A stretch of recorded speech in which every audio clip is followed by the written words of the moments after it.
Hello friends, how are you? Welcome in this channel. Units and measurements ह्या चॅप्टरचा आज आपण part number 7 बघणार आहोत, राईट. नवीन भाग बघण्यापूर्वी आपण पाठच्या भागामध्ये काय शिकलेलो आहोत ते एकदा रिवाइज करूया. लास्ट व्हिडिओमध्ये आपण चालू केलं होतं conventions for the use of SI units. SI युनिट्सचा वापर करत असताना ते युनिट्स लिहिताना कोणते नियम आपल्याला फॉलो करावे लागतात, दॅट रूल्स आपण लास्ट व्हिडिओमध्ये बघितले होते. एकूण त्याचे 8 नियम आहेत. There are total 8 rules. पाचच्या व्हिडिओमध्ये आपण एकूण 4 रूल्स बघितलेले आहेत. ह्या व्हिडिओमध्ये आपण त्याच्या पुढचे 4 रूल्स बघणार आहोत. परंतु जे आपण पाठीमागे शिकलेलो आहोत त्याला आपण एकदा रिवाइज करूयात. सो फर्स्ट रूल तुम्हाला सांगता येईल का आपण काय बघितलं होतं? येस, काय बघितलं होतं आपण? फर्स्ट रूल काय बघितला होता? The unit of every physical quantity should be represented by its symbol. कोणत्याही फिजिकल क्वांटिटीचं युनिट हे आपल्याला कशाने रिप्रेझेंट करायचं आहे? तर बाय इट्स सिम्बॉल. सो प्रत्येक युनिट हे आपण सिम्बॉलने रिप्रेझेंट करतो. For example metre, it is represented by small m, right? For example kilogram, it is represented by kg. ठीक है. So every unit of physical quantity is represented by its symbol. This is our first rule. हा आपला पहिला नियम आहे, right. त्याच्यानंतर आपण दुसरा रूल बघितलेला, आठवतोय? दुसरा रूल आपण काय बघितला होता? The name of unit should be start with the small letter even if it is named after a person.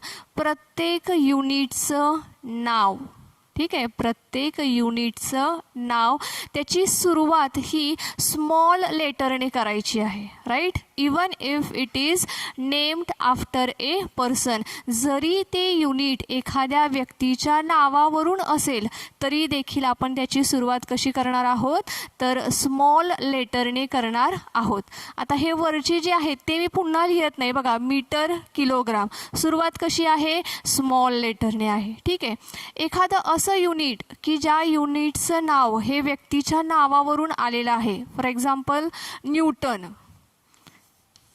आपण लिहिताना कसं लिहिणार आहोत? Start with the small letter, ठीक आहे. न्यूटन हे व्यक्तीचं नाव आहे तरी देखील आपण त्याचं इनिशियल लेटर हे कॅपिटल न वापरता आपण स्मॉल वापरणार आहोत. अजून एखादं एक्झाम्पल आठवतंय तुम्हाला? जूल, ठीक आहे, व्यक्तीचं नाव आहे परंतु हे युनिट असल्यामुळे ह्याची स्टार्टिंगचं जे लेटर आहे ते कसं आहे? स्मॉल आपण वापरलेलं आहे, ठीक आहे. So this is the second rule, ठीक आहे. हा दुसरा नियम आहे. काय आहे दुसरा नियम? तर the name of unit should be start with the small letter even if it is named after a person. ह्या रूलचा अजून पुढे एक भाग आहे, बट, परंतु, तरीही काय होणार आहे? If the name of unit is named after a person then symbol of that unit should be represented by capital letter. म्हणजेच काय? तर जर एखाद्या व्यक्तीच्या नावावरून ते युनिट आलेलं असेल तर ह्याचं जे सिम्बॉल आहे हे सिम्बॉल मात्र कसं असावं?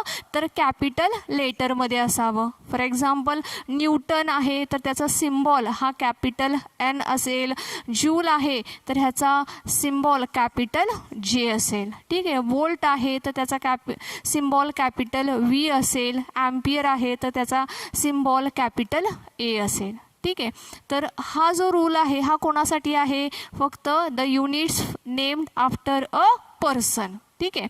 बाकी जर का सिम्पल युनिट असतील, for example metre, kilogram, centimetre, हे जे युनिट्स आहेत ह्याचं सिम्बॉल कसं असेल, स्मॉल लेटरमध्येच असेल. फक्त सायंटिस्टच्या नावावरून जे युनिट्स आहेत त्यांचे सिम्बॉल्स मात्र कॅपिटल लेटरमध्ये असतील.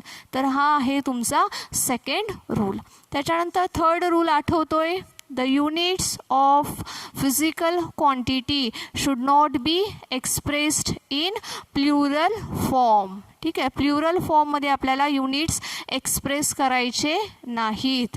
Do not use plural form. Plural form आपल्याला वापरायचा नाही. म्हणजेच काय, फॉर एक्झाम्पल 25 सेंटीमीटर आहे तर 25 सेंटीमीटर असं लिहायचं आहे, 25 सेंटीमीटर्स असं लिहायचं नाही. ठीक आहे, अनेक वचनी लिहायचं नाही, एक वचनी लिहायचं आहे.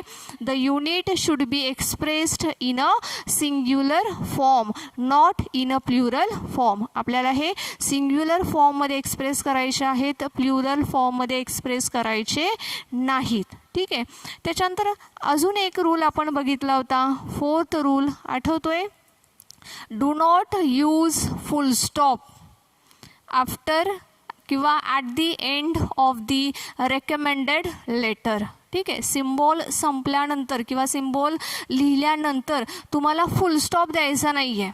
ठीक आहे, do not use full stop. Full stop वापरायचा नाही आहे. फॉर एक्झाम्पल जर का मी असं म्हणत असेल 15 Newton full stop, so this is wrong. Which is correct, only 50 Newton. Full stop वापरायचा नाही. ठीक आहे, तर हे जे रूल्स आहेत हे ऑलरेडी आपण काय केलेले आहेत, पाठच्या वेळेस बघितलेले आहेत. आता आपल्याला काय करायचं आहे, तर ह्याच्या पुढचे रूल्स आपल्याला शिकायचे आहेत.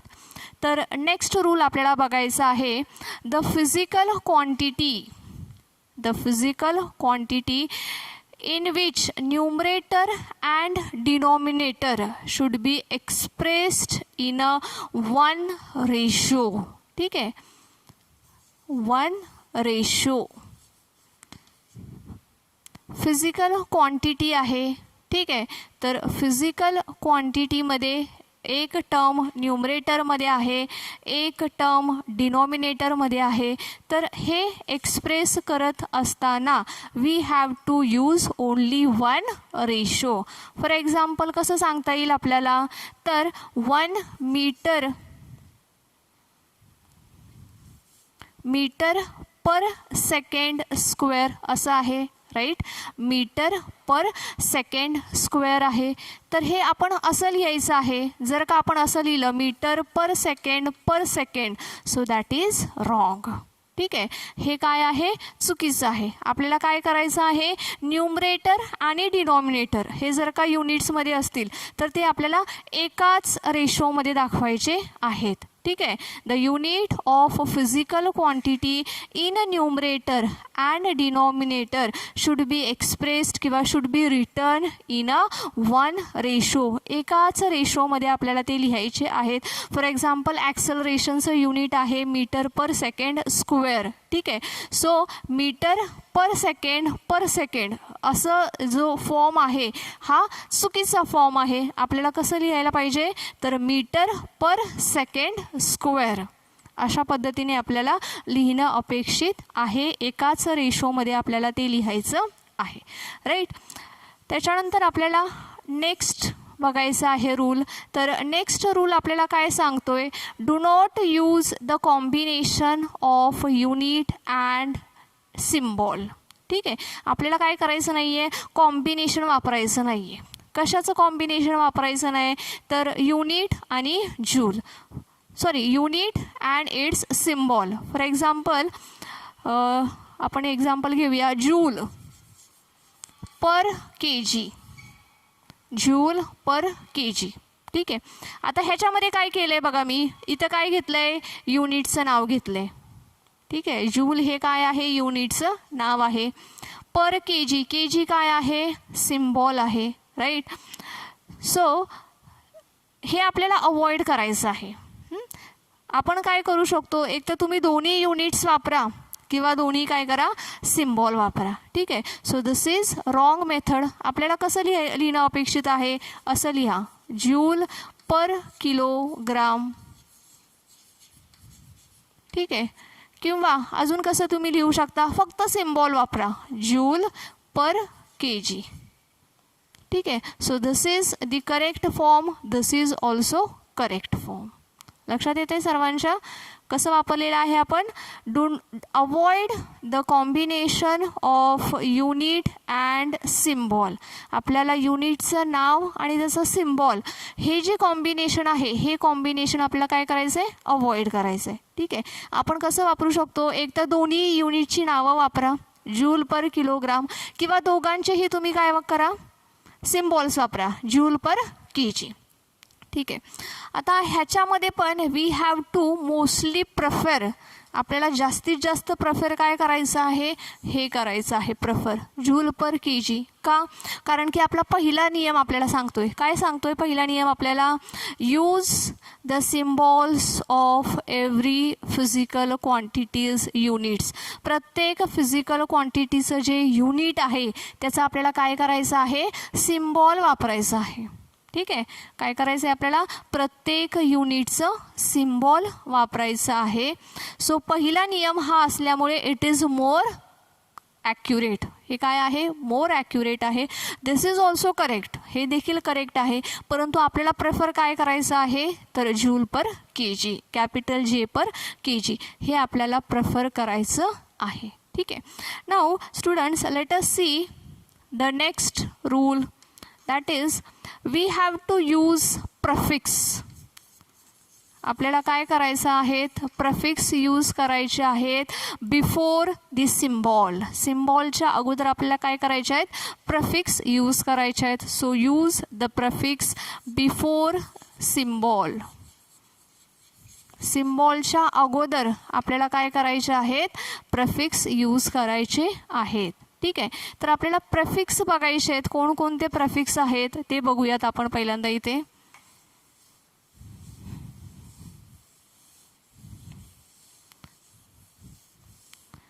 प्रेफिक्स आपण बघूयात बघा.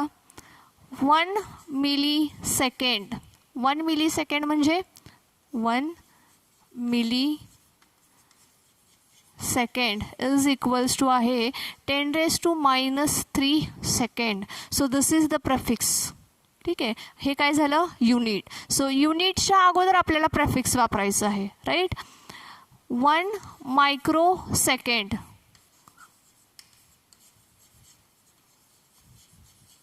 इज इक्वल्स टू आहे 10⁻⁶ सेकंड. ठीक आहे. अजून 1 नॅनो सेकंड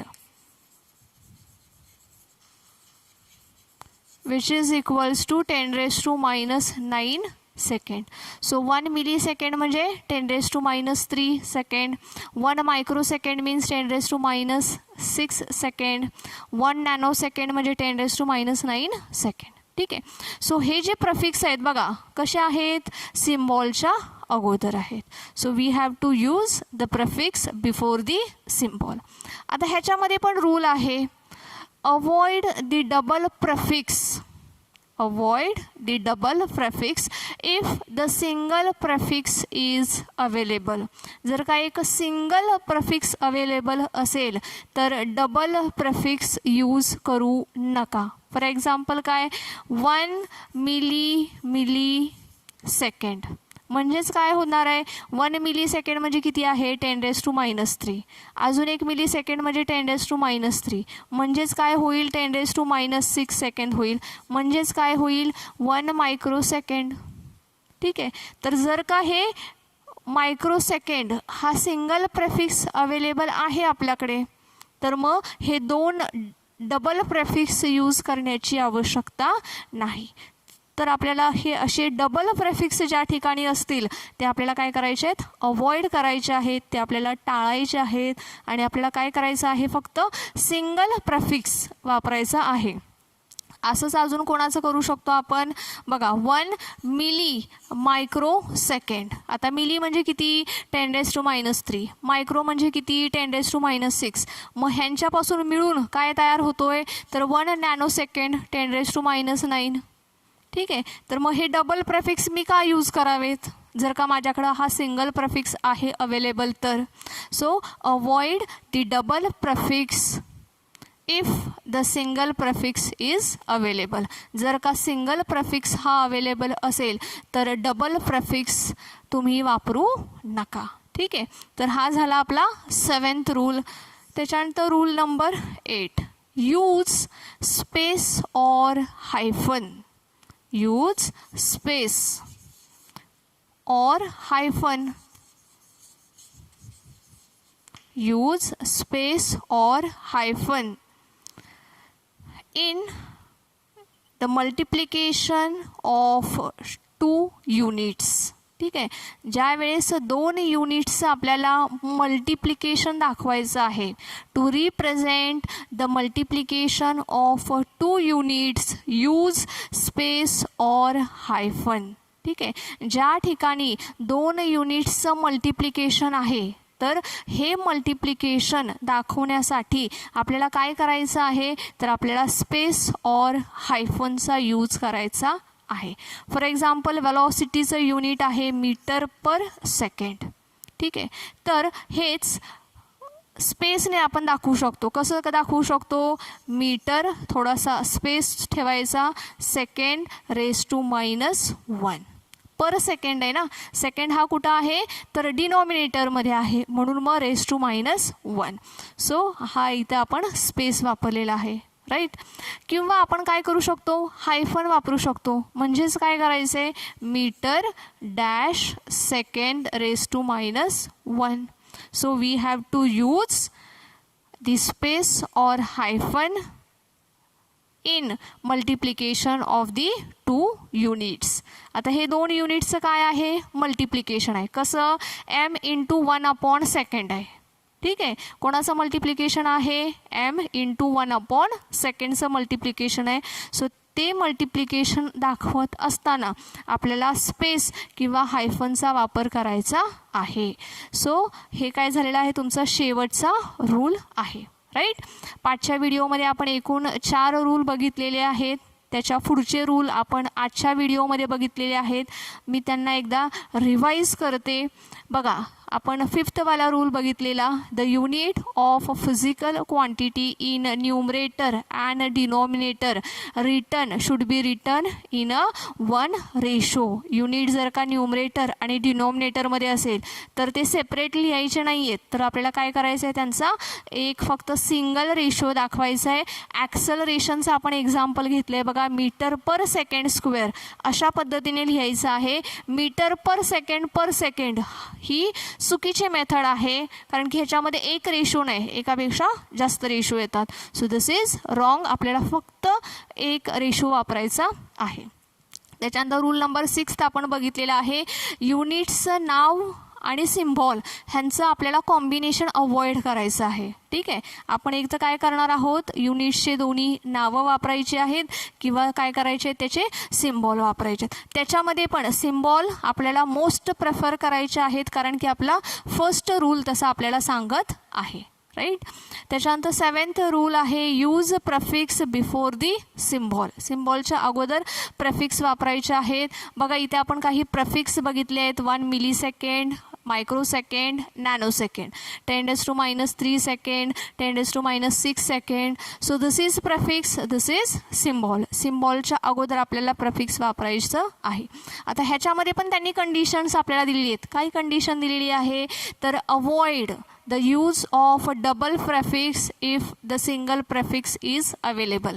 जर का तुमच्याकडे सिंगल प्रेफिक्स अवेलेबल आहे बघा नॅनोसेकंड मायक्रोसेकंड असं अवेलेबल आहे तर तुम्ही डबल प्रेफिक्स यूज करू नका. जसं की 1 मिलीसेकंड किंवा 1 मायक्रो मिलीसेकंड असं तुम्ही यूज करू नका. फक्त एक सिंगल प्रेफिक्स यूज करा. त्याच्यानंतर 8th रूल आपण बघितला होता की ज्यावेळेस 2 युनिट्सचं आपल्याला मल्टिप्लिकेशन करायचं असतं we have to use the space or hyphen. ठीक आहे. मग इथे बघा आपण वेलॉसिटीचं युनिट घेतलेलं आहे मीटर पर सेकंड. सो इथं स्पेसचा यूज केलेला आहे आणि इथं हायपन वापरून आपण हे लिहू शकतो. सो अशा पद्धतीने आपण आजच्या व्हिडिओमध्ये conventions for the use of SI units हा जो टॉपिक आहे तो आपण कंप्लीट केलेला आहे. आय होप तुम्हा सर्वांना हे समजलेलं असेल, राईट. आता हे जरी तुम्हाला समजलं असलं तरी तुम्ही पुन्हा ह्याची स्वतः प्रॅक्टिस करणं गरजेचं आहे. शक्यतो न बघता हे रूल्स तुम्ही तुमच्या वहीमध्ये लिहिण्याचा सराव करायचा आहे, राईट. जर का तुम्ही लिहिले हे रूल तर तुम्हाला ते जास्त समजतील, ते तुमच्या जास्त चांगलं लक्षात राहतील, राईट. ह्याच्या पुढचा जो भाग आहे आपण तो पुढच्या व्हिडिओमध्ये बघणार आहोत. आजच्या व्हिडिओमध्ये आपण इथंच थांबूयात. Okay students, thank you.